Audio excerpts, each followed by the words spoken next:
भर में लोगों से कहना चाहता हूं, कम मेक इन इंडिया।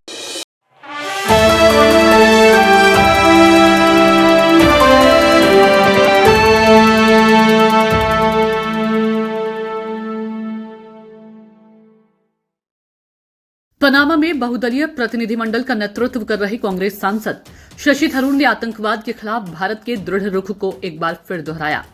उन्होंने कहा कि हमारा देश अब दूसरा गाल आगे नहीं बढ़ाएगा। हमारा देश किसी भी हमले का करारा जवाब देगा।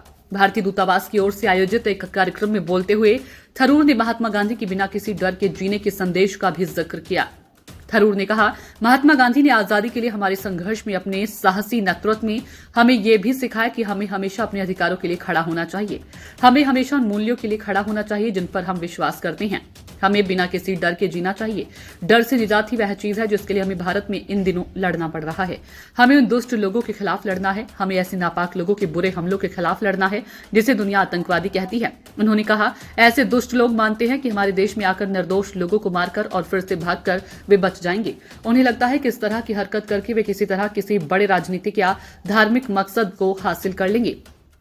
थरूर ने कहा, ये ऐसा कुछ नहीं है जिसके आगे कोई भी स्वाभिमानी देश झुकेगा। यहां तक कि महात्मा गांधी की भूमि भी ऐसा होने पर दूसरा गाल नहीं आगे बढ़ाएगी। हम जवाब देंगे।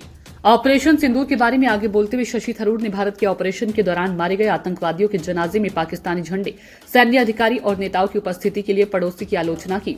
उन्होंने कहा, जब हमने आतंकी मुख्यालय पर हमला किया तो कई खूंखार आतंकी मारे गए। निश्चित रूप से उनका अंतिम संस्कार भी किया गया। उस अंतिम संस्कार में कुछ बहुत ही प्रमुख लोग शामिल हुए। कम से कम एक व्यक्ति ऐसा था जिसका नाम संयुक्त राष्ट्र प्रतिबंध समिति की ओर से सूचीबद्ध किया गया था। वे पाकिस्तानी सेना और पुलिस के लिए सबसे खतरनाक क्षेत्रों से वर्दीधारी लोग थे जो नामित आतंकवादियों के अंतिम संस्कार में शोक मना रहे थे।